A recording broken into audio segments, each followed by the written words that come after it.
අද අපි කතා කරන්නේ ලෝක ඉතිහාසයේ ලියවුණු අතිශය පුදුම සහගත නැවත නැගිටීමක් ගැනයි. ඒ තමයි 1970 දශකයේ ලෝකයේ හිටපු දරුණුතුම හෙවිවේට් ශූරයා වුණ ජෝර්ජ් ෆෝමන් ගැනයි. ජෝර්ජ් ෆෝමන් කියන්නේ Tamanගේ දුප්පත්කම, බඩගින්න, කේන්තිය අභියෝගයක් නෙමෙයි අවස්ථාවක් කරගත්ත බොක්සිං ශූරයෙක්.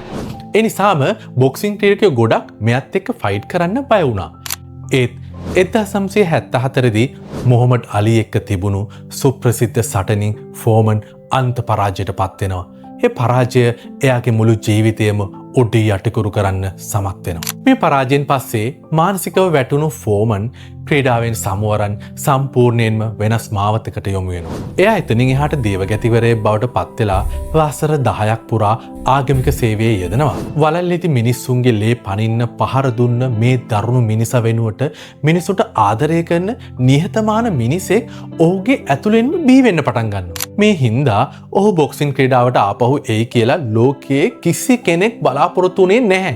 හැබැයි එක්තරා අවස්ථාවකදී ඔහුට නැවතත් සටන් කරන්න සිද්ධ වෙනවා. ඒ Taman වෙනුවෙන් නෙමෙයි, Tamanම පවත්වාගෙන ගිය අසරණ ළමුන්ගේ මධ්‍යස්ථානයකට මුදල් සොයා ගැනීම වෙනුවෙන්. ඉතින් වසර 10කට පස්සේ, ඒ කියන්නේ වයස අවුරුදු 38 දී ඔහු නැවතත් බොක්සින් වලල්ලට එද්දී මුළු ලෝකෙම ඔහුට hina වෙන්න පටන් ගන්නවා. නාකි වැඩි, තරබාරු වැඩි කියලා හැමෝම ඔහුට අපහාස කරන්න පටන් ගන්නවා. හැබැයි 1994 දී, ඒ කියන්නේ එයාට වයස අවුරුදු 45 දී Tamanට වඩා වයස අවුරුදු 20ක් බාල මයිකල් මුරේව එක පහරින් බිම දාලා ලෝකේ වයස්ගතම හෙවිවේට් ශූරයා විදියට වාර්තාවක් තියන්න ෆෝමන් නැවතත් සමත් වෙනවා.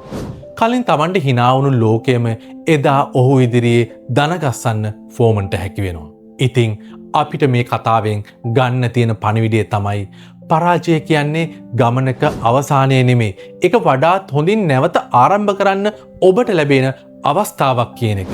අන්න ඒ නිසා ඔයාට ජීවිතේ දෙවෙනි අවස්ථාවක් හම්බුනොත් අනිවාර්යෙන් ඒ අවස්ථාව මගහරින්න නැතුව ඒ අවස්ථාව දිනලම ලෝකෙට පෙන්වන්න.